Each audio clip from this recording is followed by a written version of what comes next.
во период од 29 септември до 1 октомври ориентациониот клуб Златоврв и општината Прилеп организираат интернационален надпревар во ориентација под името Пеце Атанасовски во чест на починатиот тренер Пеце Атанасовски. На овој надпревар очекуваме надпреварувачи од 14 земји, значи имаме повеќе од 100 надпреварувачи од странство и околу 100 надпреварувачи од Македонија.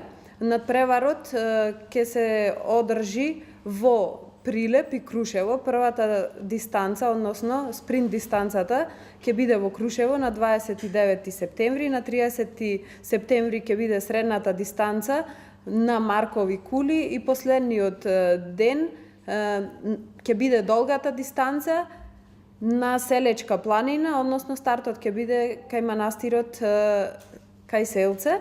Овој надпревар се организира по 6-ти пат, односно 4-ти пат има интернационален карактер. Мора да се спомне дека и при организацијата имаме огромна поддршка од белгискиот клуб Трол, кој што не само што ни пренесува искуство, туку и ни помага со опрема, финансиска поддршка и слично.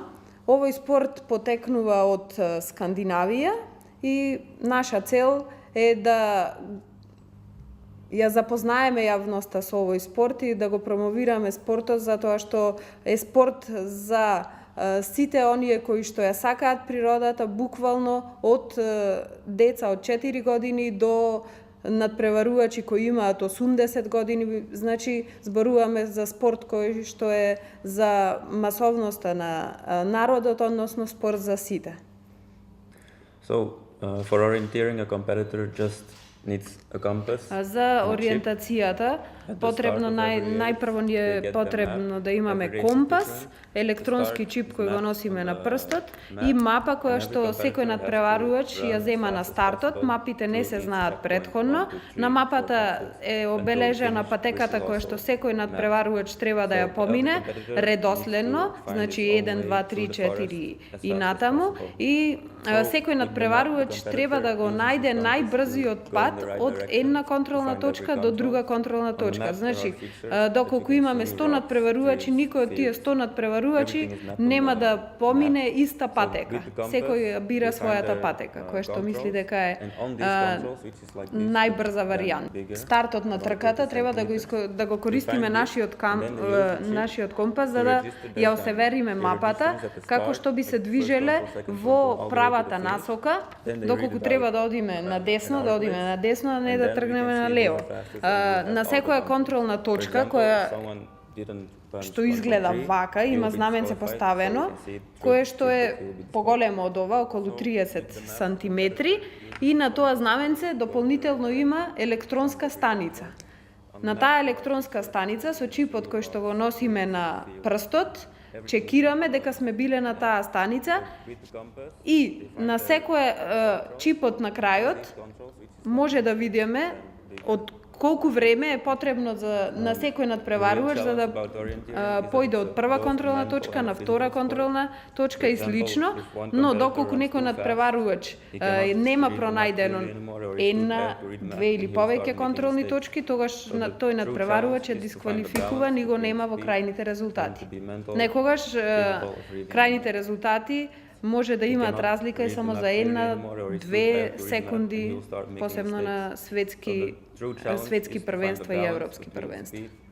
Ориентацијата е спорт кој што бара физичка и психичка подготвеност. Например, доколку некој надпреварувач трча премногу брзо, но не знае да ги чита знаците на мапата, тогаш не може да се каже дека тој надпреварувач би победил, затоа што ориентацијата бара баланс помеѓу психичката и физичката подготвеност.